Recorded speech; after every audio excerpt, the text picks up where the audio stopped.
নমস্কার বন্ধুরা, সুপর্ণা সাতকাহনের আরেকটি নতুন ব্লগে আপনাদের অনেক অনেক স্বাগত। তো সকাল থেকে দেখুন আকাশটা কেমন মেঘলা হয়ে আছে। ভোরবেলার দিকে প্রচণ্ড বৃষ্টি হয়েছে আর আমাদের ঘরের সামনে এরকম জল জমে গেছে।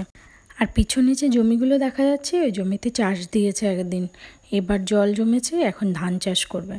এখানে এই জমিগুলোতে দুটো চাষই হয়, গম চাষ আর ধান চাষ। আর এদিকে দেখুন এই বাড়িটা নতুন হচ্ছে।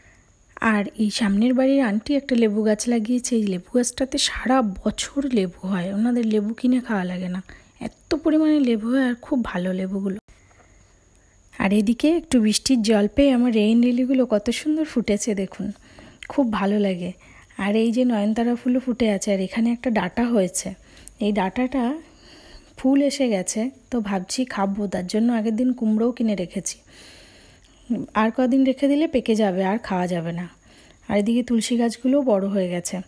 তুলসী গাছগুলো এই গরমকালটাই থাকবে, শীত আসলে আবার মরে যাবে।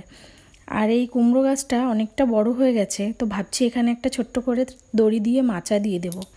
কুমড়ো তো এখানে কিনতে পাওয়া যায়, কিন্তু কুমড়োর ডাঁটা আর কুমড়োর শাক কিন্তু পাওয়া যায় না।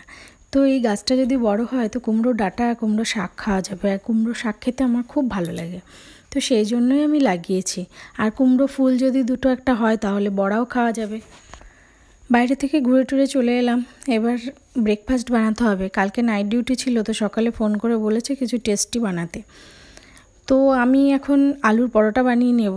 অনেক দিন আলুর পরোটা করা হয়নি, ভাবছি আলুর পরোটাটাই বানাই। আর সবাই ভালো খায় আমাদের ঘরে আলুর পরোটা।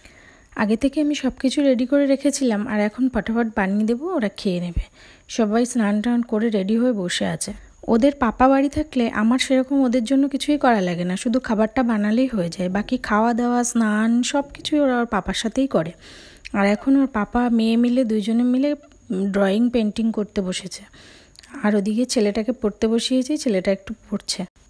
ছেলেটা তবুও একটু বেরোয় বন্ধুদের সাথে একটু খেলা করার জন্য রাস্তায়, কিন্তু আমার মেয়ে একদম বেরোতে পারে না। আমরা না নিয়ে বেরোলে ওর বেরোনোই হয় না। ছোট মানুষ তো, কার সাথে খেলবে, কোথায় যাবে, সেই জন্য ঘরের মধ্যে আমাদের সাথেই খেলা করে। আর এই যে ব্রেকফাস্ট রেডি হয়ে গেছে, তো সস দিয়েই সবাই খেয়ে নেবে। আর আলু মাখা একটু বেঁচে ছিল বলে সেই আলু মাখাটা দিয়েছি, ও খেতে খুব ভালোবাসে ওই আলু মাখাটা, আমার ছেলেও ভালোবাসে। আগের দিন রাত্রিবেলা দেখুন মার্কার পেন দিয়ে হাত পা এঁকে ওরা খেলা করছিল। তো হাত পা এঁকে দেয় না বাচ্চাদের, যেমন জাম্প করে তার উপরে বাচ্চারা গিয়ে, সেটাই খেলছিল। আর আমি ঘর মুছতে এসে মার্কার পেনের কালি তুলতেই পাচ্ছি না, পা দিয়ে অনেকক্ষণ ধরে ডলে ডলে তারপরে তাই তুলতে হচ্ছে। ছেলে মেয়েগুলো কেউ টিভি দেখছে, কেউ ফোন দেখছে ওখানে বসে বসে।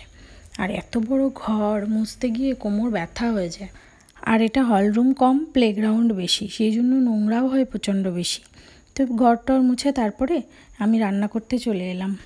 আজকে নিরামিষই রান্না করে নেব, কেননা মাছ আনতে যাওয়ার সময় পাইনি। এখানে সকালবেলায় না গেলে ভালো মাছ পাওয়া যায় না, তো সেই জন্য নিরামিষ রান্না করব।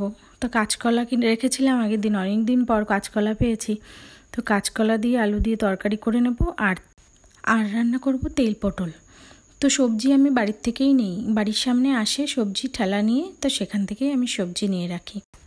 আর এই যে রান্না করেছি তেল পটল, কাঁচকলা আলুর তরকারি আর ভাত, এটা দিয়েই খাওয়া হয়ে যায়।